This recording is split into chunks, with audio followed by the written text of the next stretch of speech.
아침도 하나님께서 여러분을 위하여 예비하시는 해가 여러분의 심령 가운데 충만하게 임하시기를 주의 이름으로 축원합니다. 급할수록 돌아가라, 그런 말이 있죠. 급하게 서두르다 보면 오히려 일을 망치게 되기 때문에 급할수록 마음의 여유를 가지고 더 신중하게 여유를 가지고 일을 해야 한다, 그런 뜻일 것입니다. 또 돌다리도 어떻게 하고 건너라고요? 두드리고, 돌다리도 두드려 보고 건너라. 그러니까 잘 아는 일일지라도 또 늘 그렇게 해왔기 때문에 결과가 뻔히 예상되는 일이라 할지라도 그것을 다시 한번 확인하고 신중하게 그 일들을 해 나가라 하는 거죠. 이것은 영적인 부분에서도 마찬가지입니다. 신앙의 연수가 쌓이고 또 말씀에 관한 지식이 쌓일수록 그리스도인들이 정말 많이 놓치는 부분이 있습니다. 실패하는 부분이 있습니다. 그게 뭐냐면 하나님 앞에 엎드려서 하나님의 뜻을 묻는 시간이 줄어든다는 거예요. 신앙의 연수가 쌓이면, 하나님의 말씀에 관한 지식이 내게 더 많아지면 오히려 하나님 앞에 더 엎드리고 하나님의 뜻을 더 물어야 하는데 오히려 하나님 앞에 엎드리는 시간이 줄어든다는 거예요. 그래서 하나님께 묻지 않고 내가 판단하고 내가 결정하는 거예요. 그건 내가 알지, 그건 하나님의 뜻은 이런 거야, 그냥 쉽게 단정해 버린다는 거예요. 물론 그 판단과 선택이 하나님의 뜻일 수도 있습니다. 하지만 아무리 내가 신앙적으로 판단하고 말씀을 근거로 선택했다고 해도 하나님의 뜻이 아닐 수도 있는 거죠. 그걸 늘 생각해야 돼요. 그래서 우리는 늘 겸손히 하나님 앞에 엎드려서 오늘 본문의 야곱처럼 하나님 앞에 엎드려서 오늘 내게 주시는 하나님의 뜻을 구하고 하나님께 길을 물어야 하는 거죠. 근데 이 부분에서 가장 실패할 위험, 확률이 높은 부류의 사람들이 누군지 아십니까?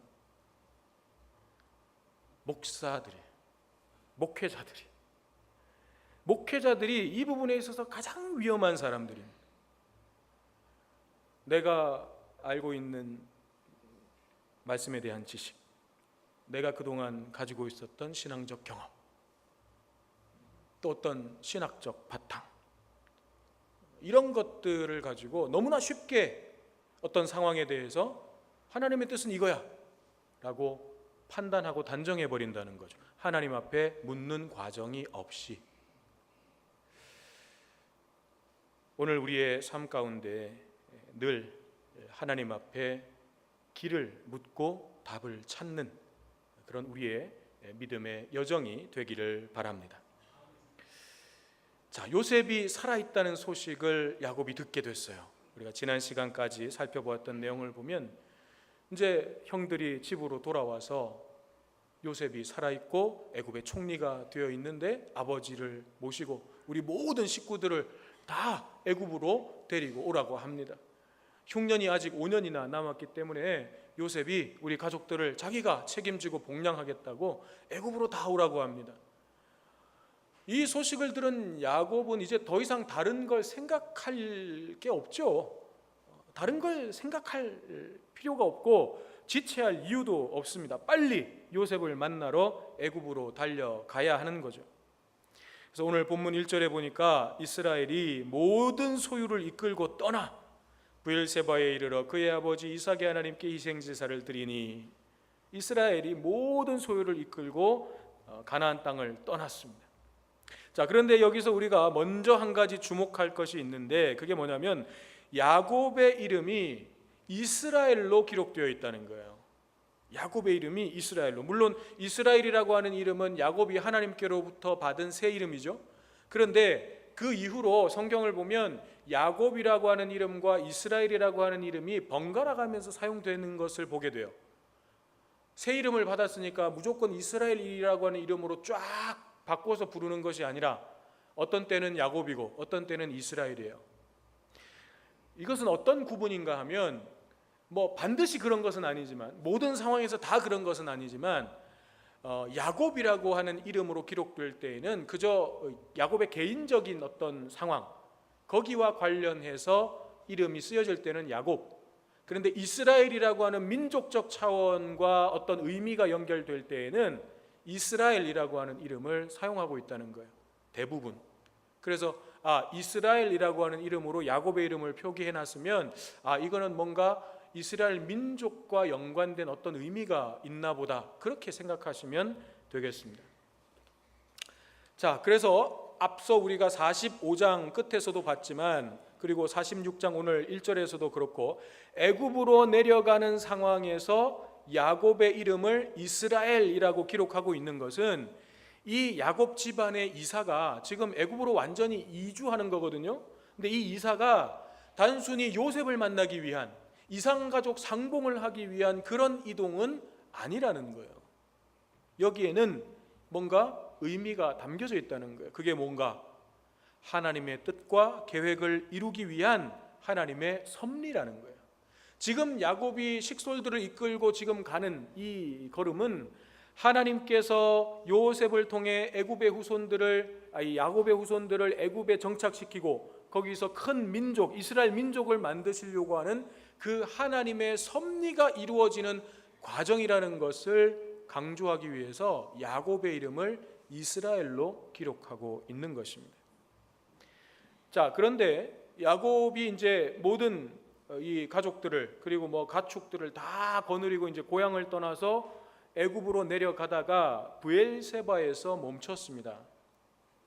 브엘세바는 가나안 땅에서 말하자면 남쪽의 국경 지역이에요. 그래서 브엘세바만 지나면 광야고 바로 애굽으로 이어지는 거예요. 그래서 가나안 땅을 벗어났냐 아니냐의 그 경계선이 브엘세바였던 것입니다. 거기서 야곱이 멈췄어요. 자, 지금 한시가 바쁜 야곱이잖아요. 요셉 만나러 가야 되는데 하루라도 빨리 애굽으로 가서 꿈에 그리던 그 요셉을 만나야 되지 않겠습니까? 그런데 야곱이 브엘세바에서 멈췄어요. 그리고 뭘 하고 있냐면 하나님께 희생 제사를 드리고 있습니다. 하나님께 예배를 드렸다는 얘기예요. 자, 단순히 생각하면 애굽으로 내려가기 전에 요셉이 살아있게 하시고 이렇게 만날 수 있는 기회를 내게 주신 하나님께 감사드리는 감사 기도를 드렸나 보다, 그렇게 생각할 수 있죠. 물론 그런 내용도 거기 담겨져 있었을 거예요. 그런데 핵심적인 이유는 그게 아니었어요. 3절 중간에 보면 하나님께서 야곱에게 뭐라고 말씀하시냐면, 나는 하나님이라 내 아버지의 하나님이니 애굽으로 내려가기를 두려워하지 말라. 하나님 그렇게 말씀하셔요. 그러니까 이 말은 무슨 말이에요? 지금 애굽으로 내려가는 일에 있어서 야곱 안에 어떤 두려움이 있었다는 거예요. 그래서 하나님께서 그걸 보시고 애굽으로 내려가는 일에 있어서 두려워하지 마라, 그렇게 말씀을 해주신 거거든요.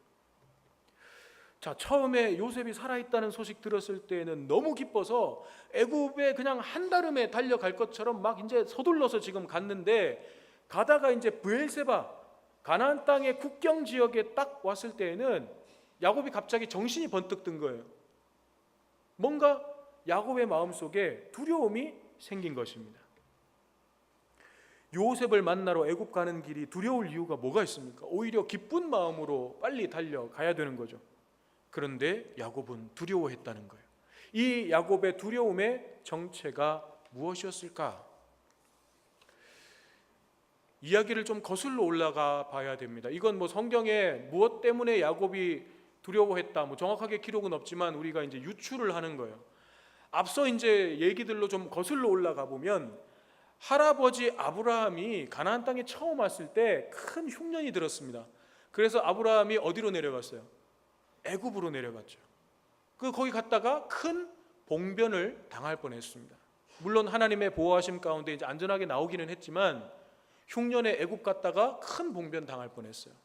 그리고 자기 아버지 이삭 때만 봐도 그때에도 큰 흉년이 들어가지고 이삭이 그랄 지역을 통과해서 애굽으로 가려고 했었는데 그 중간에 하나님께서 이삭에게 나타나셔서 뭐라고 하셨냐면 26장 2절에 이렇게 말씀하셨어요. 애굽으로 내려가지 말고 내가 내게 지시하는 땅에 거주하라. 가나안 땅을 벗어나지 마라. 그렇게 말씀하셨거든요. 그러니까 야곱은 이 두 가지 일에 대해서 이미 익히 들어서 잘 알고 있어요. 자기 이 집안의 그런 신앙 스토리에 대해서 뭐 귀가 닳도록 들었기 때문에 야곱은 이런 일들에 대해서 익히 알고 있었거든요. 그러다 보니까 할아버지도 애굽에 갔다가 위험에 처했었고 자기 아버지 이삭에게는 하나님이 가지 못하도록 가나안 땅을 벗어나지 못하도록 금하셨던 그런 애굽인데 지금 내가 요셉을 만나기 위해서 요셉과 함께 살고 싶은 마음 때문에 이 가나안을 벗어나서 애굽으로 이사가는 것이 옳은 일인가를 야곱이 생각하고 있는 거예요. 브엘세바에 오니까 이 두려움이 확 생긴 거예요. 내가 지금 가나안 땅을 벗어나도 되는가? 애굽으로 내려가도 되는가? 이 생각이 야곱에게 든 거죠. 여러분, 이 놀랍지 않으십니까? 지금 야곱의 상황은요, 누가 봐도 빨리 그냥 애굽으로 가야 되는 상황이에요. 애굽으로 내려가는 건 지극히 당연한 행보라고 볼 수 있습니다.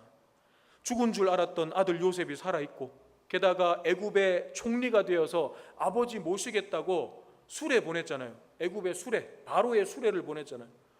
그건 뭐 오늘날로 얘기하면 뭐예요?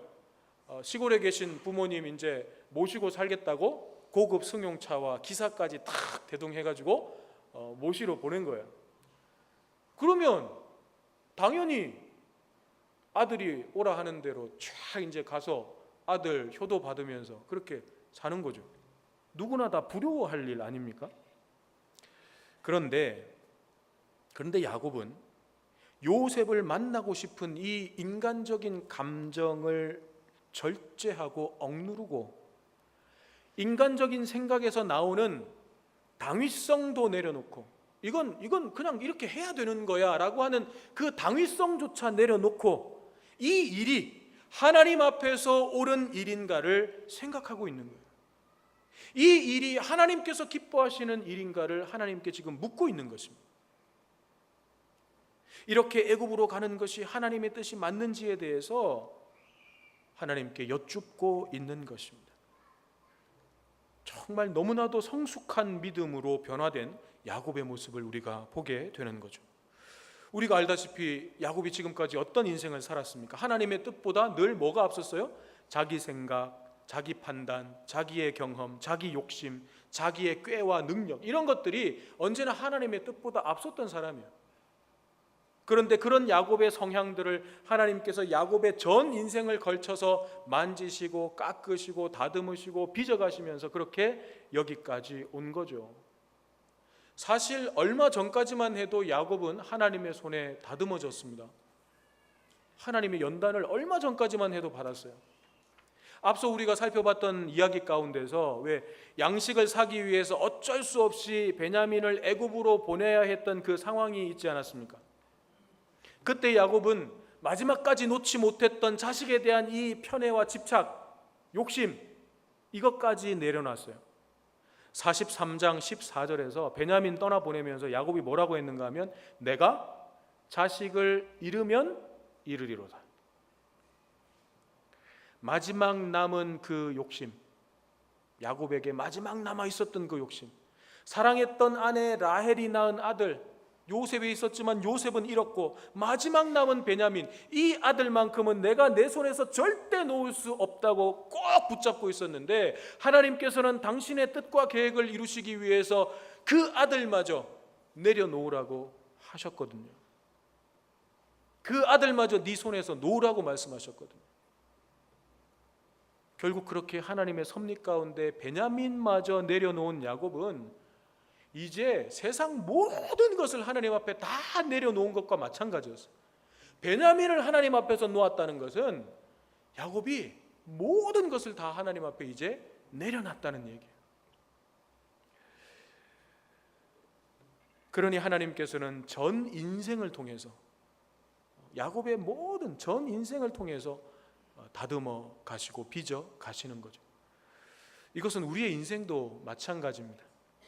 여러분, 우리가 한 10년 아니면 한 20년 정도 열심히 신앙생활 하면서 제자 훈련, 신앙 훈련 쫙 받아가지고 그렇게 하면 이제 됐다.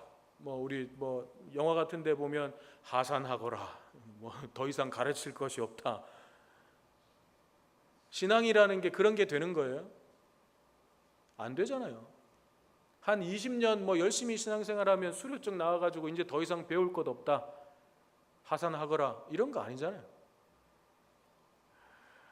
하나님 나라에 가는 그 순간까지 우리는 끊임없이 하나님의 손에 다듬어지고 빚어지고 연단되고 훈련받아야 되는 것입니다. 그런데 여러분, 우리는 때때로 어떤 생각을 합니까? 내가 신앙생활을 한 연수가 얼마인데 뭘 또 배우라는 거야. 내가 더 이상 뭘 훈련을 받아. 여러분, 혹시 이런 생각 하시지는 않습니까? 정말 여러분들이 더 이상 다듬어지고 빚어질 것이 없다고 생각하십니까? 배울 것이 없고 다듬어질 것이 없다고 생각하십니까?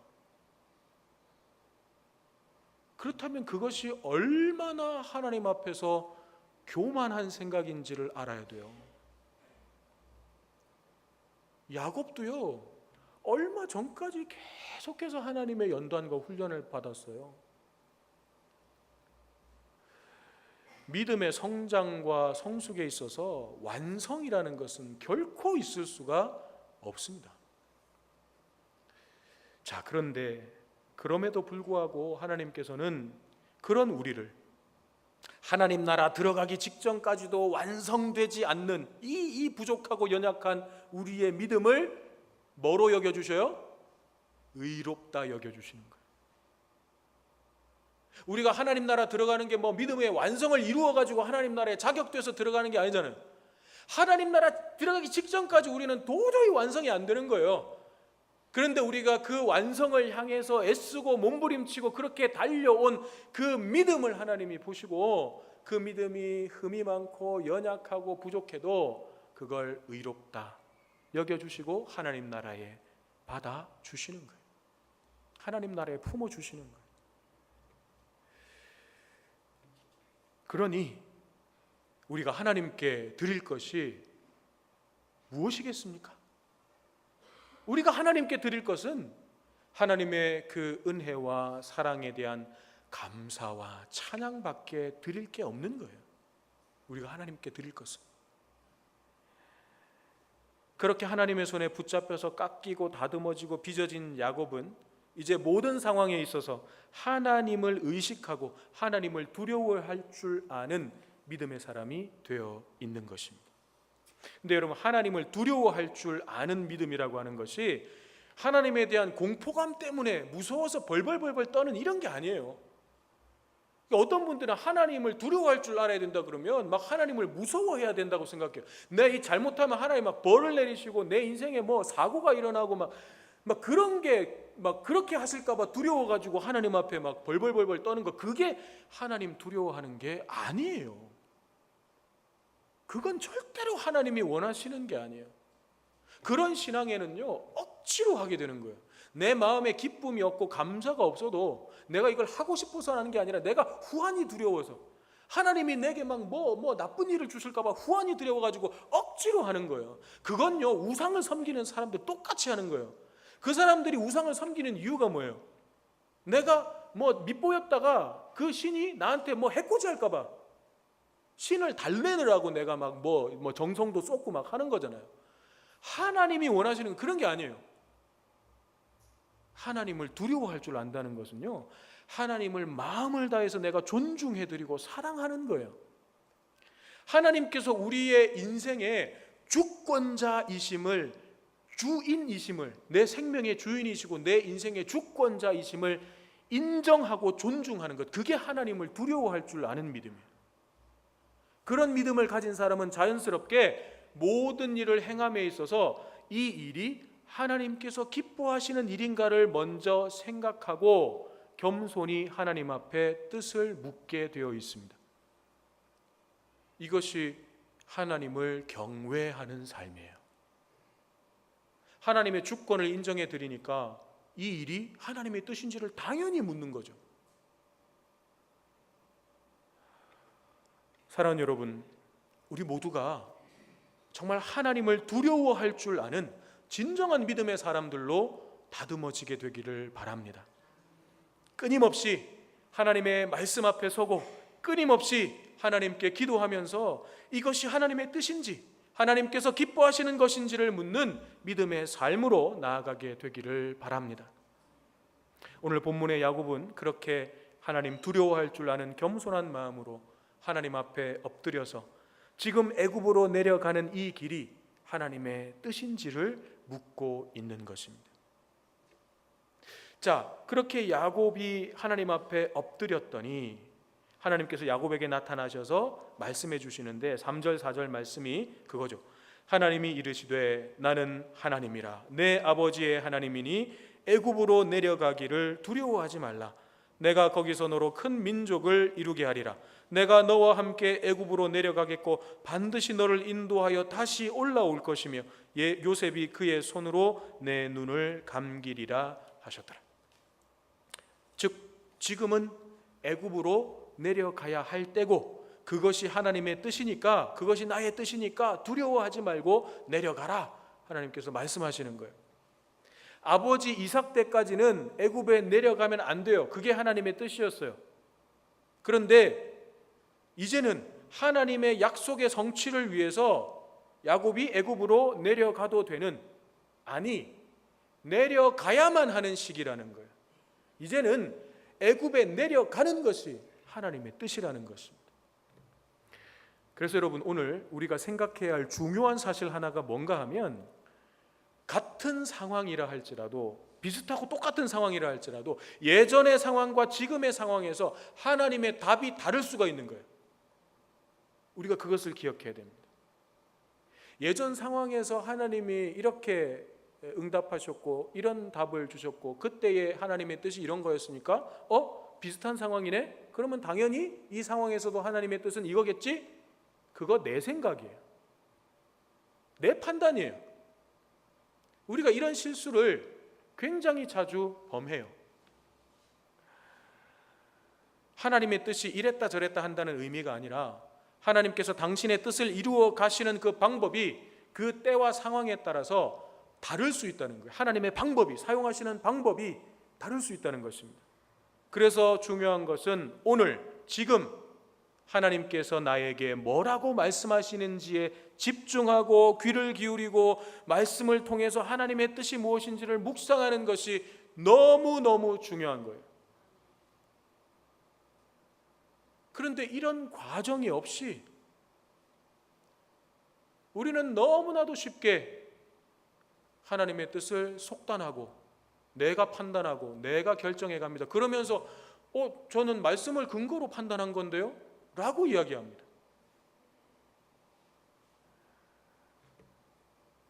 하나님의 말씀, 지금 오늘 하나님이 나에게 뭐라고 말씀하시는지를 우리는 귀를 기울여야 돼요. 그래서 날마다 하나님의 말씀을 먹지 않고 하나님께 기도하지 않고 우리의 삶을 살아간다는 것은, 다른 말로 얘기하면 날마다 내 생각, 내 뜻대로 살아가는 삶이라는 거예요.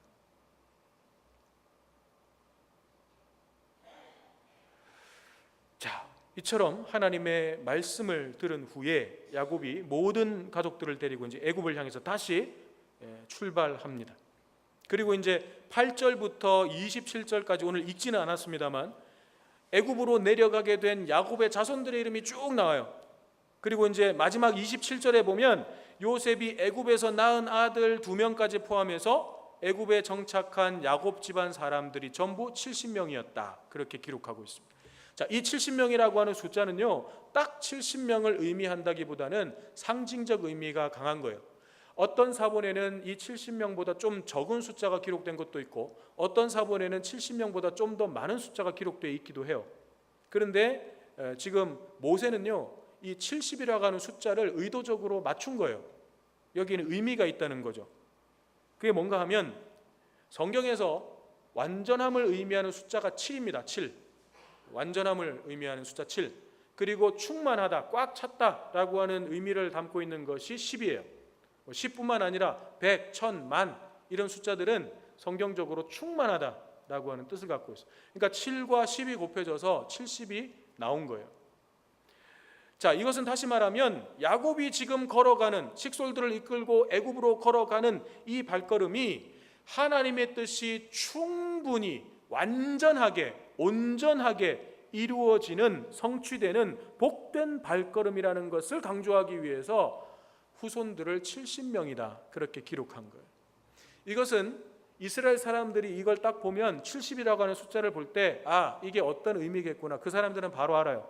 우리는 70명 보면 그냥 뭐 숫자 70이겠거니 생각하지만, 그러니까 우리나라에도 비슷한 그런 게 있죠. 숫자에 대한 개념이 약간 다른 것들이, 여러분 병원이나 건물에 몇 층이 없어요?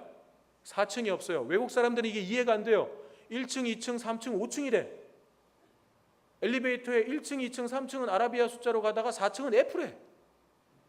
이게 왜 이렇게 됐는지 외국 사람들은 보면 몰라요. 그런데 우리는 보면 딱 알아요. 이거 그런 의미 때문에 안 넣었구나. 70도 마찬가지. 이스라엘 사람들은 딱 보면 이게 그런 의미 때문에 70이라고 했구나 아는 거예요. 자, 그런데 이 가족이 그렇게 이제 상봉을 하게 됐는데 그 가족을 만난 요셉의 말이 좀 이상합니다. 31절부터 이제 34절에 보면 요셉이 자기 가족들에게 이제 곧 바로를 만날 텐데 바로가 당신들의 직업이 뭐냐고 물으면 목축업자입니다라고 대답하라는 거예요. 그러면 애굽 사람들은 목축업을 부정한 일로 여기기 때문에 애굽 사람들이 사는 그 중심 지역, 주류 사회가 아니라 거기서 멀리 떨어진 변방인 고센 땅에 우리가 살게 될 것입니다 라고 하는 거예요. 이상하잖아요. 요셉이 애굽의 총리 정도 됐으면 애굽에서 가장 좀 번성한 도시에 으리으리한 집을 짓고 거기에서 좀 떵떵거리면서 살 수 있도록 배려를 해줘야 그게 맞잖아요. 그런데 애굽의 번성한 도시도 아니고 저 변방에 애굽 사람들 잘 살지도 않는, 개발되지도 않은, 풀만 잔뜩 있는 그런 고센 땅에 정착하도록 하는 거죠. 왜 요셉이 자기 가족들에게 스스로 애굽 사람들로부터 부정한 사람 취급을 받도록 하고 변방으로 밀려나서 살게 하려는 것인가? 여기에 매우 중요한 의미가 들어 있습니다. 여러분, 애굽은 우상 숭배의 나라예요. 온갖 우상이 판치는 나라가 애굽입니다. 그런데 만약에 아직 민족을 이루지도 않은 야곱 집안 사람들이 애굽의 주류 사회 속에 들어가서 거기에 정착한다 그러면 애굽이 야곱 집안 사람들의 영향을 받을까요? 야곱 집안 사람들이 애굽의 영향을 받을까요? 당연히 후자겠죠. 당연히 후자겠죠. 그러면 애굽에 동화되고 흡수되어 가지고 이스라엘이라고 하는 정체성이 만들어질 수가 없는 거예요. 애굽 사람들과 똑같은 기준, 가치 기준을 가지고 애굽 사람들 살아가는 똑같은 삶의 방식으로 살아가게 되는 거죠. 구별이 안 되는 거예요. 그래서 하나님께서는 요셉을 통해서 이스라엘 민족이 단순히 사람만 많아지는 것이 아니라 애굽의 주류 사회에 들어가서 살아도 사람은 많아질 수 있겠죠. 그래가지고 히브리 민족이 몇십만 명, 몇백만 명 민족이 될 수는 있겠죠. 그런데 그걸 이스라엘 민족이라고 할 수 있습니까? 아니요. 그건 애굽 사람이지 이스라엘 민족이 아니에요. 그래서 하나님은 단순히 사람만 많아지는 것이 아니라 애굽에 동화되지 않고 이스라엘이라고 하는 그 정체성을, 하나님의 백성이라고 하는 정체성을 가지면서 큰 민족으로 만들어질 수 있도록 섭리하고 계시는 겁니다. 그게 고센 땅에 정착하게 하시는 거예요. 고센 땅도 애굽 땅이니까 애굽의 영향은 덜 받고 간섭은 덜 받고, 그런데 보호는 받을 수 있어요. 애굽의 영토니까. 하나님께서는 이처럼 우리가 생각하지 못하는 부분까지도 세밀하게 준비하고 역사하시는 것입니다. 그렇습니다. 우리가 늘 하나님의 말씀 앞에 서서 길을 묻고 하나님의 뜻을 묻는, 하나님을 경외하는 믿음의 삶을 살아간다면 우리가 이 세상 어떤 곳에서 어떤 모양으로 어떤 형편 속에서 살아간다 할지라도 우리의 삶은 하나님의 뜻과 계획을 이루어가는 진정 복된 삶을 살아가게 될 것입니다. 물론 그런 삶이 하루아침에 이루어지지는 않을 거예요. 그러나 하나님께서 야곱처럼 우리를 빚어가시고 다듬어 가실 것입니다. 그렇지만 그러한 하나님의 손길이 부담되고 불편하다고 해서 거절한다면, 나는 뭐 더 이상 이제 뭐 특별히 배울 거 없습니다. 하나님, 난 뭐 특별히 이제는 뭐 더 훈련 받을 거 없어요. 난 지금 너무 힘들어요. 하나님, 그거 좀 나중에. 그렇게 거절해 간다면 하나님을 믿는 믿음의 삶을 산다는 것이 얼마나 기쁘고 행복한 일인지 우리는 경험하지는 못한 채 다람쥐 쳇바퀴 돌듯이 무의미하고 형식적인 종교 생활만 하다가 끝나는 거예요. 신앙생활을 하는데, 내가 믿음 생활을 하는데, 하나님을 믿는 믿음으로 살아가는데 그 삶이 얼마나 놀라운 일인지, 얼마나 기쁘고 복된 일인지, 얼마나 행복한 것인지를 경험하지는 못하고 그냥 아무 의미 없이 그냥 다람쥐 쳇바퀴 돌듯이 그냥 종교 생활만 하는 거예요. 종교 생활만. 그러다 끝나는 거예요. 간절히 바라기는 저와 여러분들의 삶이 늘 하나님께 길을 묻고 하나님께서 주시는 답을 가지고 하나님께서 가라고 하시는 그 믿음의 길로 행함으로 하나님의 뜻과 계획을 이루는 진정 복된 삶, 믿음의 삶이 되시기를 주님의 이름으로 축원합니다. 주시는 말씀 마음에 새기면서